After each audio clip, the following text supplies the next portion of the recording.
Today we're going to talk about how to tell the love of your life if you can't have children. I'm sorry.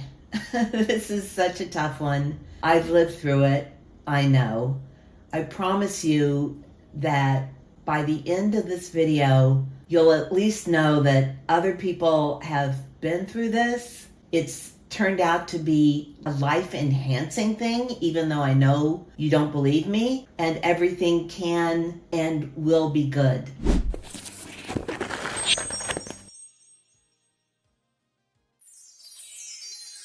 It turns out there's not one conversation with the love of your life, we'll call that person your person, about not being able to have children. Because the way this goes is it's kind of a process. You go in, maybe you've been in some kind of reproductive gynecology practice. They've done all the tests. You've tried. It doesn't work. By that point, the two of you have been through a lot.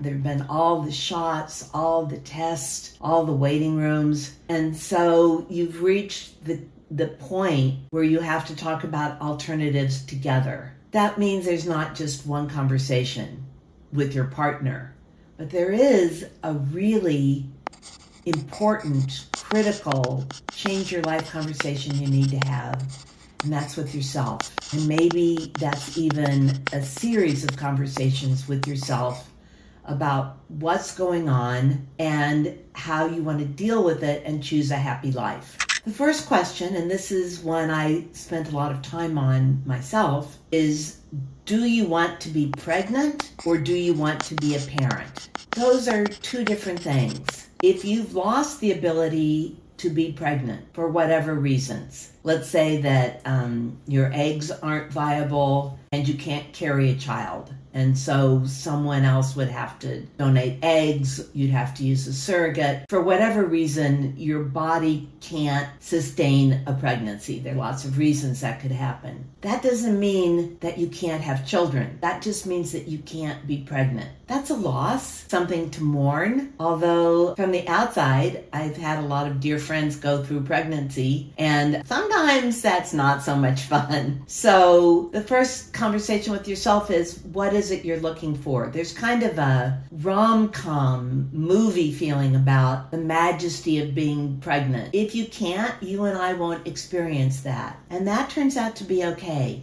That's a different thing than being able to have children. Then you have to ask yourself how badly you want children.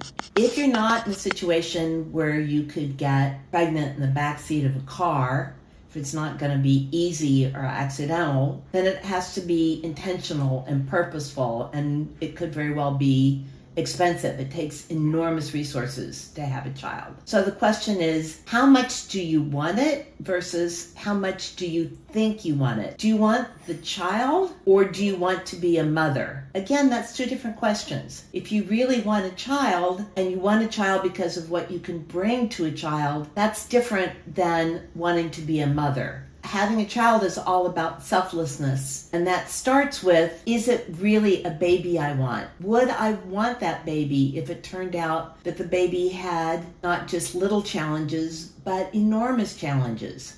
Do I want a baby no matter what? That's another question you have to answer for yourself before you're talking to someone else. I'm hoping these questions are helpful to you. Let me know. As we go through this, you might want to jot down questions you have, send them, share them. There are a community of us that can talk about this. So this is a conversation that I'm having with your inside voice for you to have with you. So what are you thinking after the first two questions? Are you okay with being a single parent? This is another question that tells you how much you really want children. You know, we see in Hollywood that there are actresses who've had the resources to adopt children, who have chosen to adopt children, and they have enormous resources to help raise that baby. You could have a lot of resources too, other than a partner.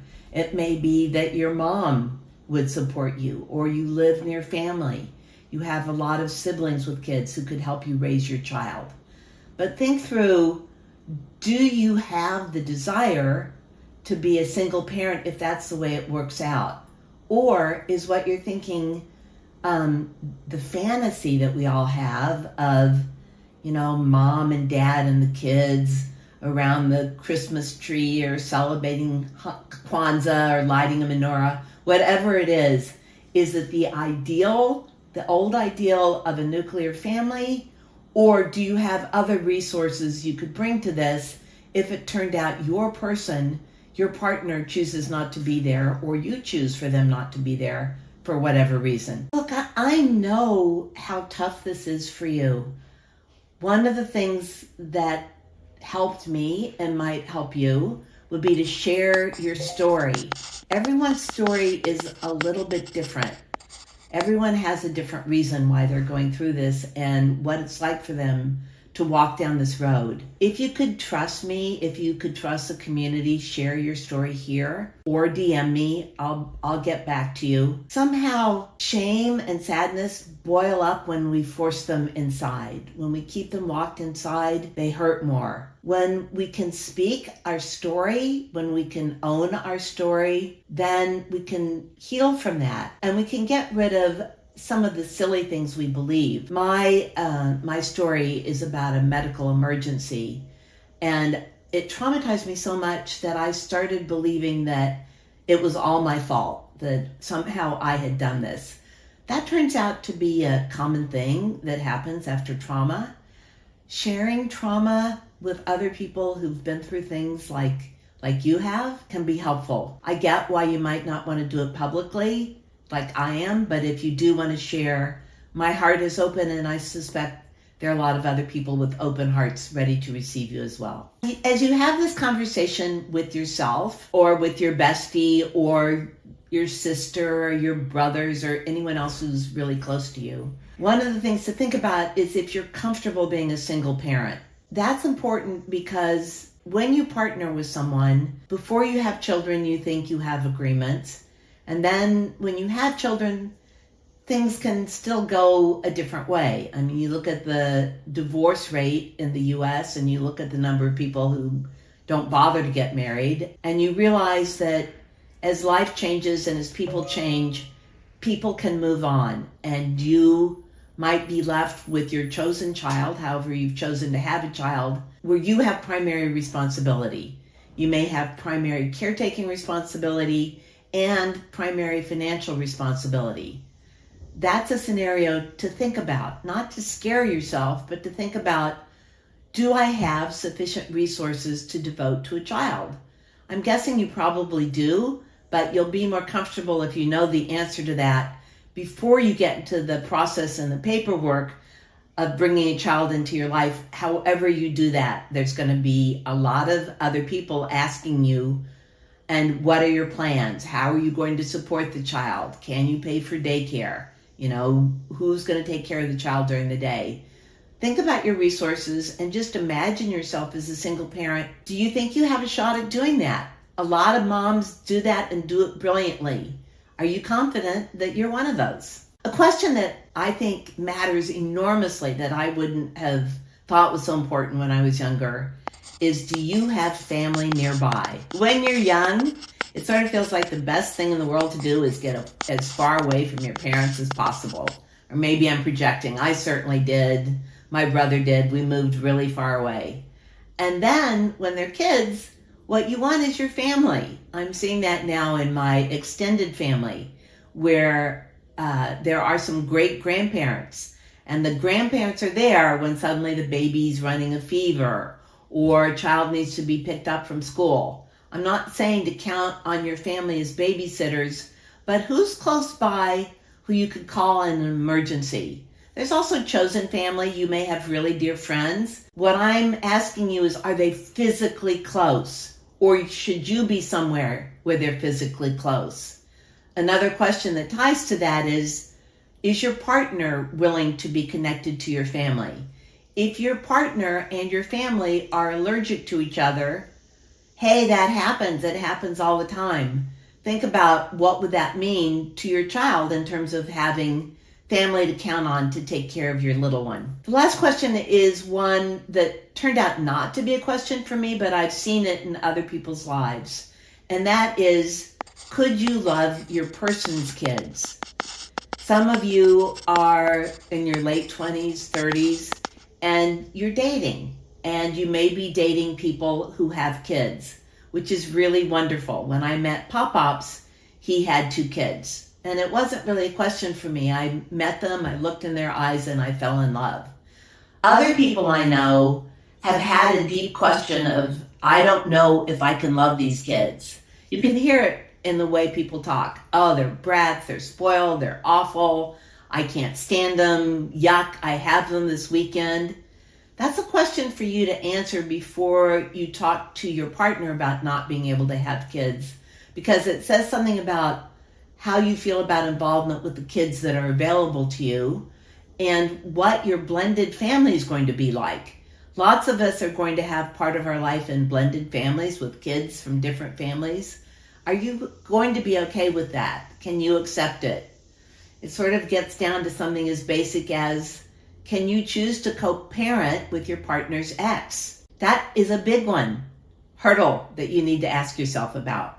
Here is the point of all these questions, the self-conversation that I'm prompting you to have. Being able to say, yes, I want kids, or no, I'm okay with not having kids, is one of the biggest questions you'll ever face in your life. Trying to tackle that as a single yes-no binary question is really hard. But it's even harder to have a conversation with your loved person if you don't know the answer, or a set of conversations. You need to know how you feel, and you need to know where you're not so sure about how you feel. That's another thing I'm inviting you to share with me. Like, Granny, you're asking me all these questions. I don't know. I don't know how I feel about a blended family. How could I? I haven't done it yet. My answer is, okay, then you know that you're not really sure.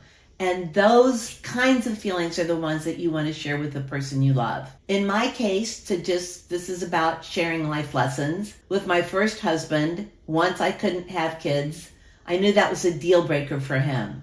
I knew how he felt because we talked about it. That was back in the old days when there weren't the choices there are now. But I knew that what he wanted was old school, his child carried by his wife, named after his grandmother. That was that. It was pretty simple. And that was my divorce, which turned out to be wonderful. Because after I said, that's it, I can't have kids, I'm done with men, no more baby making for me. No, pretty much as soon as I said that, I met Pop-Pops. And there's more to that story that I'll tell you later. But I am promising you, based on my life lessons, that I want to hear yours, and that no matter what happens in your self-conversations about wanting kids or not, you can make it work. I promise you, and I'm sending you love.